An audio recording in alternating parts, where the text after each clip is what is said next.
And half of you people, more than half, you won't assimilate. We don't want you. We don't care if you're offended. Get out. Go home. Go back to fucking Haiti. Sorry. The audacity of the demographic with the ongoing history of pillaging, enslaving, raping, and murder, upset that their victims refuse to continue to assimilate in their oppressive caste system of racial hierarchy. Surprising to no one, this is Megyn Kelly's racist response to the horrendous Supreme Court ruling that allows Trump to end the temporary protected status for Haitian immigrants in the United States. And look, this has been going on for over a dozen years. Go home. Get out. We know our country's better than yours. That's because we filled it with our work ethic and our culture. I want Megyn Kelly to explain exactly what white American culture is. Not Irish culture, not German culture, but American white culture. From the time European colonizers illegally invaded the Americas, there has been a definitive, consistent track record of what white American culture is. It's the genocide of 90% of the indigenous population in the Americas, which we are also now witnessing in Palestine. It's the enslavement of black and brown people. It's the breeding of enslaved people. The moment that a girl menstruated, she was put in a stable where a horse would be and forcibly mated, forcibly by a male of the slave master's choice. And when she had children, they weren't called children, they were called a litter of pups. It's not only the lynching of black people, but the fact that you turned the lynching of black people into public celebrations you took your kids to enjoy. It's the burning of black and brown people. It's branding the forehead of Wilson Chin and forcing a heavy metal punishment collar on him to prevent escape, hinder movement through the woods, and make lying down to sleep nearly impossible. It's throwing enslaved black people off slave ships into the ocean. It's burning down successful black cities, murdering every black man, woman, and child you can find, but telling black people to lift ourselves up by our own bootstraps. A white mob rampages through the city. For a night and a day, they loot and burn Greenwood. A Fox News crew captures the only surviving footage. It is the bloodiest racial massacre in American history, leaving nearly 300 dead.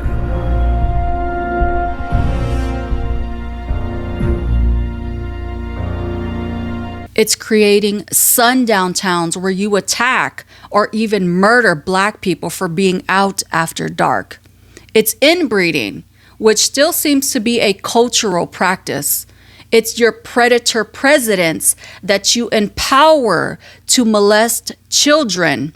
It's worshiping pedophiles who are actively destroying our country while attacking immigrants who statistically create economic gains that the vast majority of those immigrants never get to benefit from. It's loving guns, but not loving your own children, because you make sure that guns are the #1 cause of death of children in this country. It's the illegal kidnapping of hardworking immigrants, mothers, children, and the elderly off the streets and throwing them into concentration camps where some of them die. It's our government murdering U.S. citizens who have the audacity to publicly practice their First Amendment rights, voicing their outrage at the lack of humanity and injustice. And we can go on with many of these examples of American white culture. From your ancestors down to living descendants, your legacy is just an unbroken cycle of savagery built entirely on theft, carnage, and endless greed. Your entire culture operates like a parasite, destroying entire populations and bleeding nations dry for your own wealth. And you have the absolute audacity to tell immigrants to go home when they come here just to survive on a fraction of the resources you stole from them. Parasitic colonizers are the ones that need to leave. So you go back to Europe because none of y'all came here legally. I'm thinking about our friends in Ohio who've been dealing with these TPS Haitians for years now, who are drunk driving all over their towns and killing people. Nothing but lies. Clark County Prosecutor Daniel Driscoll, a Republican who has served in the office for over 2 decades, explicitly stated that he had seen no homicides or major violent crimes where Haitian immigrants were perpetrators. According to the City of Springfield's official immigration FAQ portal and Clark County jail data, Haitian immigrants are statistically far more likely to be the victims of crimes rather than the perpetrators. This is the whole cats and dogs thing. Like, what whole thing? They don't want to live like Americans live. Lie about cats and dogs. This was supposed to be a temporary, it was supposed to be temporary help. And it's turned into another backdoor way of allowing someone permanent residency here. And they take advantage of all of our public services and our... I mean, it's Nazi law. Culture through things like food, clothing, music, and art in this country comes from Indigenous and Black people who then fought for the Immigration and Nationality Act of 1965, which finally allowed Black and Brown people from other countries besides Europe to come to the United States, which then brought more culture from Asians, Asian Indians, Africans, Arabs, and so on. And we are seeing a perfect example of this right now with the World Cup, where foreigners from across the globe are jam-packed in diverse blue cities like Dallas, Los Angeles, Atlanta, New York, having the time of their lives, experiencing culture, as opposed to Donald Trump's fair that was a complete flop.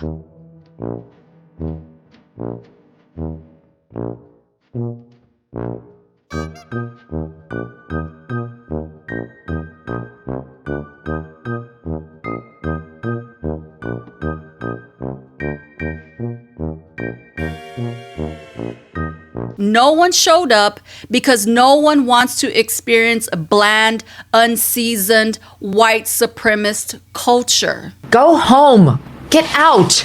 We know our country's better than yours. That's because we filled it with our work ethic. It started slowly. We had an application pool that was a little bit different. People coming to work here. People looking for jobs. What he's welding here again are welded axle components. Jamie McGregor is the CEO of McGregor Metal, which makes welded parts for the auto and farm industries. Right now, about 10% of his workforce is Haitian, over 30 employees. I wish I had 30 more. Our Haitian associates come to work every day. They don't have a drug problem. They'll stay at their machine. They'll achieve their numbers. They are here to work. And so in general, that's a stark difference from what we're used to in our community. This is the result of the dominant class creating racial hierarchies for themselves that prop up white mediocrity. And then an immigrant community comes along with a functional work ethic and basic competence, in this case, the Haitians, and expose that propped up white mediocrity. A consistent MAGA talking point is that immigrants are stealing your jobs. They aren't stealing anything. You can't do the fucking job. It's called meritocracy. Haitian immigrants have significantly improved and revitalized the local economy in Springfield, Ohio, reversing decades of economic and population decline. Local officials, business owners, and economists credit the Haitian community with fueling an economic recovery. The arrival of an estimated 12,000 to 15,000 Haitian immigrants successfully reversed Springfield's 50-year population decline, restoring a vital working age demographic that actively revitalized the local economy. By filling critical labor shortages at local manufacturing and supply chain companies like McGregor Metal, this workforce directly boosted the city's income tax revenue by over $9.2 million between 2021 and 2022, securing crucial funding for public services and schools. Furthermore, this population boom expanded the local consumer base, injecting millions into the ecosystem through daily retail spending, while simultaneously driving entrepreneurship via new grocery stores and restaurants that filled vacant commercial spaces. Ultimately, their investments in renting and purchasing local housing improved the city's property stock and expanded tax revenues, transforming Springfield from a shrinking city into a growing commercial hub. Haitian immigrants did that. Immigrants make America great.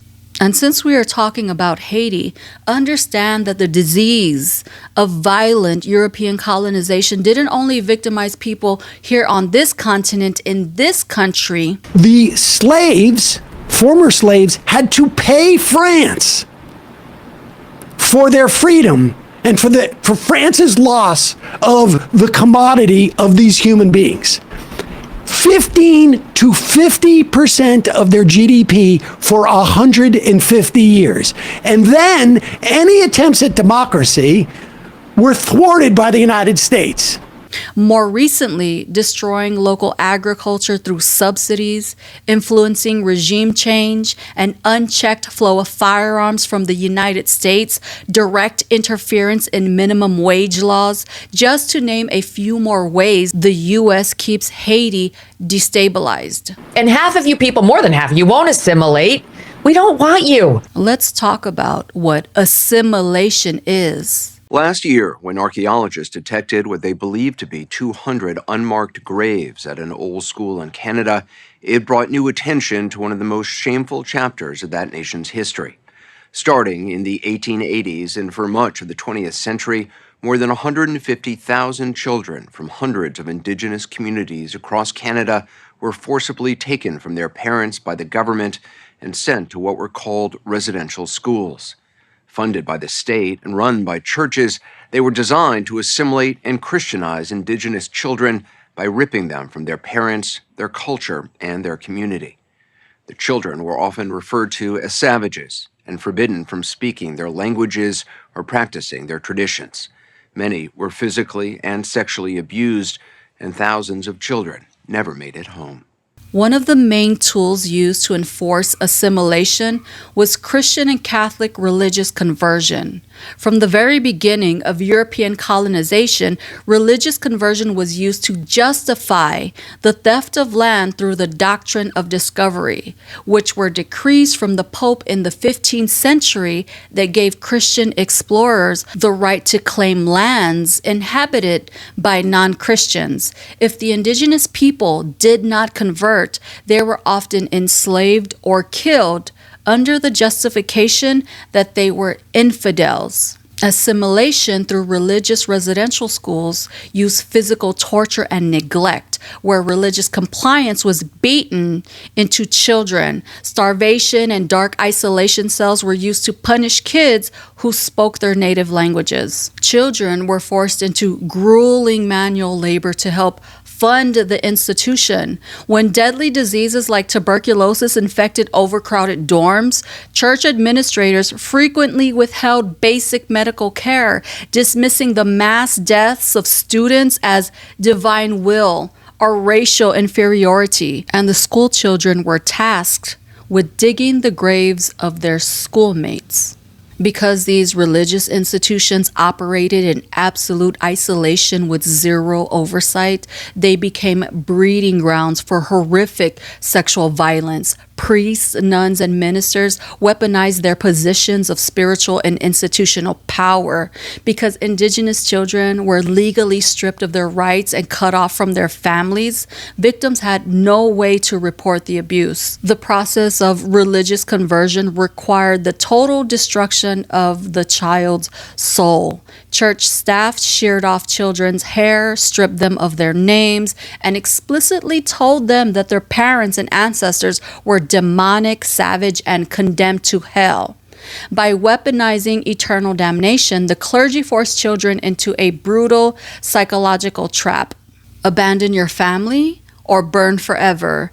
This deliberate fracturing of self-worth triggered a catastrophic cycle of lifelong trauma and coping mechanisms that still devastate family today. It's what I call the beginning of self-hate, conditioning people to hate their own identity and aspire to whiteness. And we still see this today in Latinos for Trump and Black MAGA. The historical record is undeniable. Assimilation in the Americas was not a peaceful spiritual transition. It weaponized religion to commit horrific physical, sexual, and mental violence.